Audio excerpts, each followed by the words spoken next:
नमस्कार, न्यूज़ डंका में आप सभी का स्वागत है। मैं महेश विचारे। आप कितने समय से कौन से पेपर की तैयारी की आपने? सर मैं यूपीपी की तैयारी कर रहा हूँ, 3 साल से इलाहाबाद में हूँ।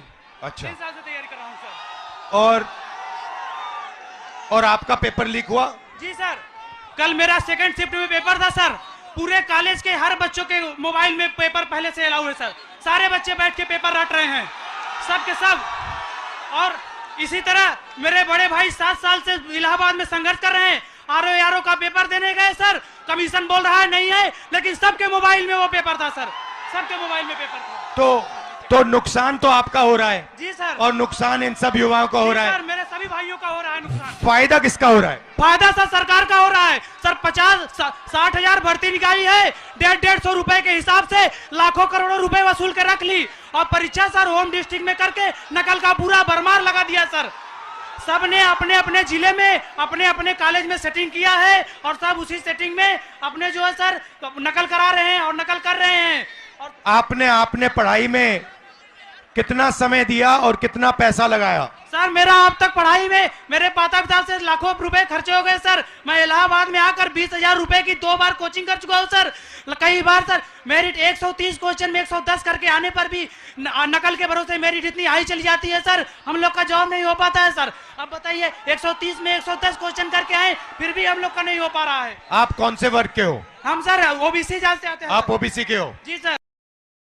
अच्छा, अब अच्छी तरह सुनो। देश में अब अच्छी तरह सुनो, देश में ओबीसी वर्ग कितना है? देश में सर ओबीसी वर्ग लगभग सर 70-60% है। दलित वर्ग कितना है? दलित वर्ग भी सर 60% है लगभग। 60%? जी सर। नहीं, ओबीसी वर्ग 50% है। जी सर। दलित वर्ग 15% है। आदिवासी वर्ग 8% है। कितना हुआ सर? पूरा हो गया 73% सर। 73% दलित, आदिवासी, पिछड़े।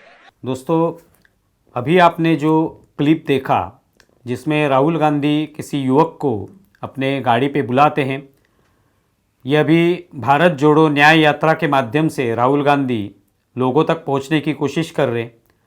और इसी दौरान वो एक युवक को बुलाते हैं और उस युवक को पहले पूछते हैं कि तुम कौन सी परीक्षा दे रहे हो, उसका पेपर लीक हुआ है या नहीं, ये पूछ लेते हैं।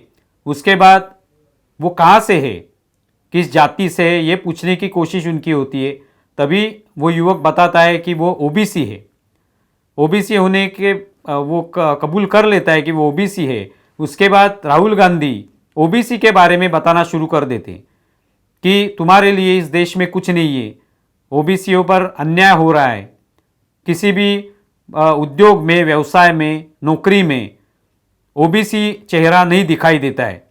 आईएएस आईपीएस में आपको ओबीसी नहीं दिखाई देंगे। कोई उद्योगपति ओबीसी नहीं होता है, या और भी कई जो सर्विसेज से सेवाएं हैं उसमें भी आपको ओबीसी नहीं दिखाई देगा। मीडिया में भी आपको ओबीसी नहीं दिखाई देगा। ये राहुल गांधी उस युवक को बताते हैं और देश में ओबीसी पर अन्याय हो रहा है ये बताने की उनकी कोशिश होती है। उन्होंने इसी मुद्दे को फिर राम मंदिर से भी जोड़ा है कि राम मंदिर का जो उद्घाटन का समारोह हुआ था 22 जनवरी को, रामलल्ला की प्राण प्रतिष्ठा तभी हुई थी, उसका भी ये उदाहरण देते हैं कि उस समारोह में कहीं पे आपको ओबीसी का चेहरा दिखाई दिया क्या? वहां पे आपको नरेंद्र मोदी दिखाई दिए, अमिताभ बच्चन दिखाई दिए, ऐश्वर्या राय दिखाई दी, तो कहीं पे ओबीसी चेहरा वहां पे भी नहीं दिखाई दिया। तो इस तरह से पूरे देश भर में ओबीसी समाज पर, ओबीसी वर्ग पर अन्याय हो रहा है और ये युवक को बताने की राहुल गांधी की कोशिश है। ये जब हम सुनते हैं, ये क्लिप सुनते हैं, तो ये पूरी तरह से समझ में आता है कि राहुल गांधी एक तरह से ये एक नाट्य खड़ा करने की कोशिश करते हैं। वास्तव में ऐसे कुछ है नहीं। आईएएस आईपीएस इसमें ओबीसी चेहरा अगर दिखाई नहीं देता है, ये राहुल गांधी का अगर कहना है, उन्होंने कहीं पे ये रिसर्च किया है, तो किस आधार पर ये रिसर्च किया है? क्या कहीं पे ओबीसी समाज को वहां पे रोका जाता है? किसी को आईएएस आईपीएस बनने से रोका जाता है? ऐसे कभी दिखाई नहीं देता। हर किसी के लिए आईएएस आईपीएस का जो परीक्षा है, उसकी जो इंटरव्यूज हैं या आईएएस आईपीएस के दरवाजे सबके लिए खुले, हर कोई वो परीक्षा दे सकता है। क्या मीडिया में अदर बैकवर्ड क्लास ओबीसी को कहीं पे रोका जाता है? किसी को ऐसे बताया गया है कि यहां पे सिर्फ जो ओपन कास्ट में रहेंगे उनको ही सिर्फ प्रवेश दिया जाएगा? क्या दलितों को प्रवेश नहीं मिल सकता? क्या पिछड़ों को प्रवेश नहीं मिल सकता? किसी ने भी ऐसे बताया नहीं। तो हर जगह पे ओबीसी हो, दलित हो, आदिवासी हो, सबको मौका मिलता है। लेकिन राहुल गांधी किस दुनिया में रहते पता नहीं। तो ये एक तरह से एक नाट्य खड़ा करने की वो कोशिश करते कि देखिए ओबीसी पर किस तरह से अन्याय हो रहा है और किस तरह से युवक जो है वो इसके वजह से असंतुष्ट है, गुस्सा है, ये बताने की कोशिश वो करते हैं और देश में ऐसा वातावरण तैयार करने की कोशिश करते हैं कि ओबीसी पर किस तरह से अन्याय हो रहा है। यहां पे जो उन्होंने उदाहरण दिया, अमिताभ बच्चन, ऐश्वर्या राय, अमिताभ बच्चन तो उस समारोह में गए थे लेकिन ऐश्वर्या राय तो वहां गई नहीं थी।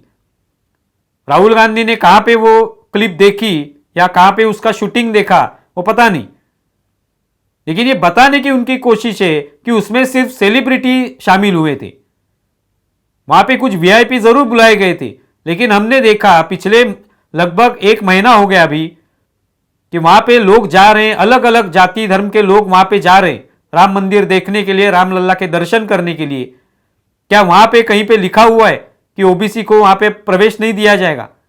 लाखों लोगों ने वहां पे दर्शन किए, उनमें कितने सारे लोग जो हैं वो पिछड़े समाज से होंगे, ओबीसी समाज से होंगे, बहुत सारे होंगे, लेकिन राहुल गांधी को वो दिखाई नहीं देता।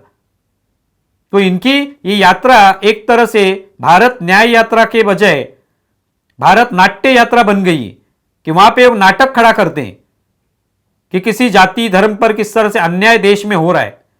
तो इस तरह का कोई अन्याय नहीं हो रहा है।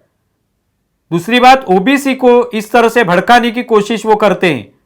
एक तरफ तो युवक को बताते हैं कि आपको भड़काया जा रहा है देश में, तो यह सच बात है कि भड़काया जा रहा है, लेकिन कौन भड़का रहा है? तो राहुल गांधी भड़का रहे हैं कि आपको इस देश में कुछ नहीं मिल रहा है, आप पर अन्याय ही अन्याय हो रहा है।